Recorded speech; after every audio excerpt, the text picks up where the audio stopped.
Cinema നിർമ്മാണവുമായി ബന്ധപ്പെട്ട് മലയാള സിനിമയിൽ വീണ്ടും ഒരു കേസ് കൂടി വന്നിരിക്കുകയാണ്. ഇത്തവണ കേസിൽപ്പെട്ടിരിക്കുന്നത് നിവിൻ പോളിയും എബ്രിഡ് ഷൈനുമാണ്. കാരണമായിരിക്കുന്നതോ ഇരുവരുടെയും കരിയറിലെ സൂപ്പർ ഹിറ്റ് കൂട്ടുകെട്ടായ ആക്ഷൻ ഹീറോ ബിജുവിന്റെ രണ്ടാം ഭാഗവും. ആക്ഷൻ ഹീറോ ബിജു 2 എന്ന ചിത്രത്തിന്റെ പേരിൽ വഞ്ചന നടന്നു എന്നാണ് പരാതിക്കാരന്റെ ആരോപണം. എബ്രിഡ് ഷൈനും നിവിൻ പോളിയും ഒന്നിച്ച മറ്റൊരു ചിത്രമായ മഹാവീര്യറിന്റെ സഹനിർമ്മാതാവായ PS ഷംനാസ് ആണ് പരാതിക്കാരൻ. ഷംനാസിന്റെ പരാതിയുമായി ബന്ധപ്പെട്ട് പുറത്തു വന്നിരിക്കുന്ന വിവരങ്ങൾ നമ്മൾ പരിശോധിക്കുമ്പോൾ മഹാവീര്യർ എന്ന സിനിമയുടെ ബോക്സ് ഓഫീസ് പരാജയത്തിൽ നിന്നാണ് ഇപ്പോൾ പരാതി വന്നിരിക്കുന്ന കേസിന്റെ തുടക്കമെന്ന് പറയാം. മഹാവീര്യർ പ്രദർശന വിജയം നേടാഞ്ഞതോടെ ഷംനാസിന് വലിയ നഷ്ടമുണ്ടായി.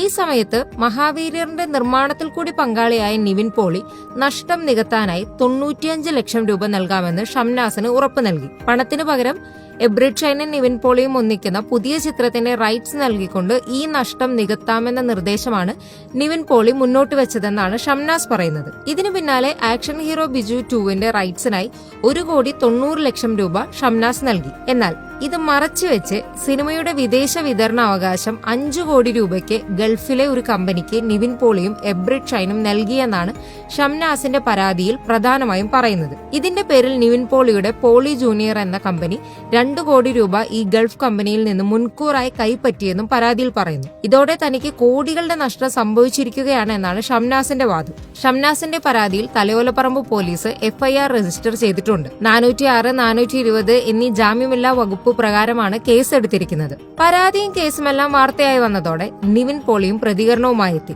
ഈ പ്രതികരണം പുറത്തു വന്നതോടെ ഈ തർക്കം ഇപ്പോഴൊന്നും തുടങ്ങിയതല്ലെന്ന് വ്യക്തമായിരിക്കുകയാണ്. നേരത്തെ തന്നെ ഇക്കാര്യവുമായി ബന്ധപ്പെട്ട ഒരു കേസുണ്ട്. സാമ്പത്തിക ഇടപാടുകളുമായി ബന്ധപ്പെട്ടതായതുകൊണ്ട് തന്നെ ചർച്ച ചെയ്ത് തർക്കം പരിഹരിക്കാനാണ് കോടതി ആവശ്യപ്പെട്ടത്. ജൂൺ 28-ാം തീയതിയായിരുന്നു കോടതിയുടെ ഇങ്ങനെയൊരു നിർദ്ദേശം വന്നത്. കേസുമായി ബന്ധപ്പെട്ട വിവരങ്ങളൊന്നും പരസ്യമാക്കരുതെന്നും കോടതി നിർദ്ദേശിച്ചിരുന്നുവെന്നും നിവിൻ പോളി തന്റെ പ്രതികരണത്തിൽ പറയുന്നുണ്ട്. ഈ നിർദ്ദേശത്തെ ലംഘിച്ചുകൊണ്ടാണ് പുതിയ പരാതിയുമായി ഷംനാസ് എത്തിയിരിക്കുന്നതെന്നും വസ്തുതകളെ വളച്ചൊടിക്കുകയാണെന്നുമാണ് നിവിൻ പോളി സമൂഹ മാധ്യമങ്ങളിലൂടെ പുറത്തുവിട്ട പ്രതികരണത്തിലുള്ളത്. പുതിയ കേസുമായി ബന്ധപ്പെട്ടും കൃത്യമായ നിയമ നടപടികൾ സ്വീകരിക്കുമെന്നും അദ്ദേഹം അറിയിച്ചിട്ടുണ്ട്. സത്യം വിജയിക്കുമെന്ന് പറഞ്ഞുകൊണ്ടാണ് നിവിൻ പോളി തന്റെ പ്രതികരണം അവസാനിപ്പിച്ചിരിക്കുന്നത്. ഷംനാസിന്റെ പരാതി പുറത്തുവന്ന സമയത്ത് തന്നെ നിവിൻ പോളിയെ ബന്ധപ്പെടാൻ റിപ്പോർട്ടർ ചാനൽ ശ്രമിച്ചിരുന്നു. ആർബിട്രേഷനിലുള്ള കേസായതുകൊണ്ട് കൂടുതൽ പ്രതികരിക്കാനാകില്ലെന്നാണ് നിവിൻ പോളിയോട് അടുത്ത വൃത്തങ്ങൾ റിപ്പോർട്ടറിനോട് പറഞ്ഞത്. എന്നാൽ നിവിൻ പോളി വാദിയായ കേസ് അട്ടിമറിക്കാനുള്ള ശ്രമമാണ് നടക്കുന്നതെന്നും ഇവർ പറഞ്ഞിരുന്നു. അതുകൊണ്ട് തന്നെ ഇപ്പോൾ പുറത്തു വന്നിരിക്കുന്ന ഈ വഞ്ചനാ കേസിന് കൂടുതൽ അടരുകളുണ്ടെന്നാണ് വ്യക്തമാവുന്നത്. അടുത്തിടെ പുറത്തിറങ്ങിയ പല മലയാള സിനിമകളുമായി ബന്ധപ്പെട്ടും ഇത്തരം സാമ്പത്തിക തർക്കങ്ങൾ ഉടലെടുത്തിട്ടുണ്ട്. മഞ്ഞുമൽ ബോയ്സും ആഭ്യന്തര കുറ്റവാളിയുമെല്ലാം സമീപകാല ഉദാഹരണങ്ങളാണ്. ഇവയിൽ പലതും തീർപ്പാവുകയും പലതിലും ഇപ്പോഴും കേസും മറ്റും നടന്നുകൊണ്ടിരിക്കുകയുമാണ്. നിവിൻ പോളിയും എബ്രിഡ് ഷൈനുമായി ബന്ധപ്പെട്ട കേസിൽ എന്ത് സംഭവിക്കുമെന്ന് കാത്തിരുന്നു കാണാം.